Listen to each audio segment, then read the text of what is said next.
Bonjour à tous, dans cette vidéo on va se pencher sur la résolution de deux équations dans R, donc l'ensemble des nombres réels. C'est des équations à une inconnue, x, et elles sont du premier degré, parce qu'on ne voit nulle part intervenir des puissances supérieures de x du genre x carré, x cube, etc. On n'a que du x à chaque fois, rien de plus compliqué. Donc pour le petit rappel, je vais quand même l'écrire, ce qu'on appelle un polynôme du premier degré, aussi appelé une expression linéaire ou une expression affine. C'est une expression de cette forme, ax plus b, où x est l'inconnu et a et b sont des nombres fixés, avec bien sûr a différent de 0, sinon il n'y aurait pas de x. Donc dans le premier cas, 7x plus 2 égale 0, c'est une expression affine égale à 0. Donc le petit a c'est 7 et le petit b c'est 2. Et dans le deuxième cas, c'est un petit peu plus compliqué, on a une expression affine égale à une autre expression affine. Mais ce qui compte surtout, c'est qu'il n'y ait pas d'autres puissances de x, comme x carré, x cube, etc. C'est ça l'important, on a une équation du premier degré, et du coup la méthode est assez simple, il suffit d'isoler x d'un côté de l'équation, mettre tout le reste de l'autre, et ça nous donnera la solution qu'on cherche. Ce qu'on appelle une solution d'une équation de ce type, résoudre dans R une équation de ce type, ça revient à trouver ses solutions, eh bien c'est trouver le ou les nombres x qui vont satisfaire cette égalité. Il faut trouver le nombre x qui, quand je le multiplie par 7 puis que je lui ajoute 2, donne 0. Et la deuxième, c'est pareil, mais un peu plus compliqué. Voilà, donc je pense que l'introduction a assez duré. On va maintenant s'attaquer à la résolution à proprement parler.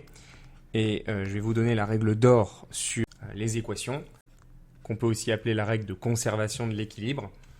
Une équation, c'est une égalité avec un membre à gauche, un membre à droite, et donc il faut voir ça un petit peu comme une balance. Il faut que les deux quantités de chaque côté soient égales. Et l'idée, c'est qu'on peut appliquer n'importe quelle opération d'un côté, du moment qu'on applique exactement la même opération de l'autre côté, pour conserver cette égalité, conserver cet équilibre. On peut appliquer n'importe quelle opération aux deux membres. Donc ça, c'est la règle d'or. Et ça nous laisse en fait beaucoup de latitude, parce qu'on peut appliquer absolument n'importe quelle opération. On peut multiplier par 2 des deux côtés, diviser par 3 des deux côtés, ajouter 5 des deux côtés, vraiment ce qu'on veut. Et donc toute la difficulté maintenant, ça va être d'appliquer les opérations qui vont nous arranger, qui vont nous permettre de se retrouver avec un x tout seul dans le membre de gauche. Donc je recopie l'équation, 7x plus 2 égale 0. Pour que x se retrouve tout seul, il faut se débarrasser du 7 et il faut se débarrasser du 2. Le 7, il est multiplié, donc il faudrait diviser par 7 pour s'en débarrasser. Et le 2, il est ajouté, donc il faudrait enlever 2 pour s'en débarrasser. Et le plus pratique, ça va être de commencer par enlever 2, puis de diviser par 7. En fait, si on part du x, la première opération qui lui est appliquée, c'est 1 fois 7, et ensuite 1 plus 2. Et nous, comme on veut trouver le x, on va en quelque sorte remonter les opérations qui lui ont été appliquées dans l'autre sens. Donc je vais indiquer par exemple ici que je veux enlever 2 sur le membre de gauche. D'après la règle de conservation de l'équilibre, pour que l'égalité reste vraie, il faut aussi enlever 2 de l'autre côté, sinon on déséquilibre l'état de la balance. À gauche, vu qu'on a enlevé 2, il va rester que 7x, et à droite, on avait 0, si on enlève 2, ça va donner moins 2. Ensuite, on a dit, vu que là, on a 7 fois notre nombre mystère, il suffit de diviser par 7 pour retrouver notre nombre mystère. Mais si on divise par 7 d'un côté, pour conserver l'égalité, il faut diviser par 7 de l'autre. Donc 7x divisé par 7, ça va bien donner x, et de l'autre côté, moins 2 divisé par 7, ça va donner moins 2 septièmes. Et donc ça, c'est la solution de l'équation 7x plus 2 égale 0. Ce qui veut dire que si vous reprenez l'équation de départ, que vous remplacez le x par moins 2 septièmes et que vous faites le calcul, vous retrouverez 0. Voilà donc pour le principe, j'ai vraiment pris le temps de décortiquer la méthode. Les équations du premier degré, c'est les plus simples qui soient. Donc c'était l'occasion de s'attarder sur les fondamentaux de la méthode de résolution des équations. On va regarder la deuxième équation à présent, qui peut sembler plus difficile de prime abord, mais qui en fait ne l'est pas tant que ça. La grande nouveauté, c'est qu'on a du x à gauche et qu'on a du x à droite. On a dit que nous, on voulait chercher à l'isoler à gauche. Donc il faut qu'on se débarrasse du 6x qui est à droite.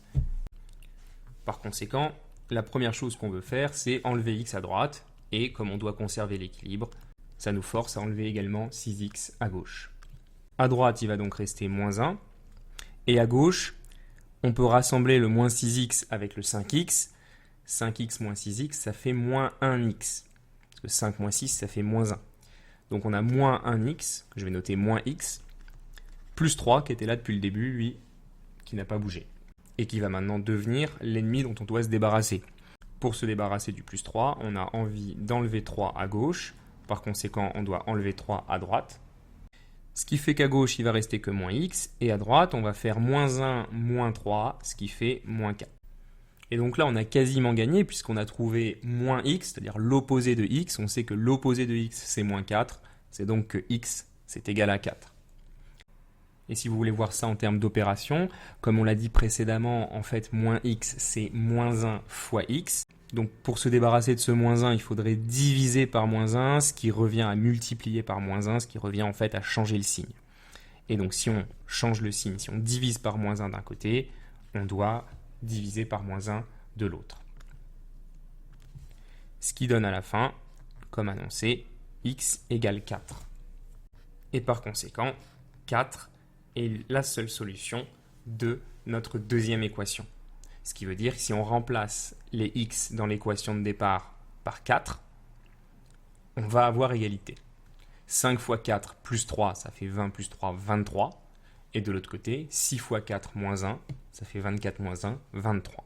Voilà donc qui achève cette vidéo, qui était surtout un prétexte pour revoir, comme je le disais, les fondamentaux des règles sur les équations. Je vous remercie d'avoir suivi jusqu'ici et je vous dis à bientôt.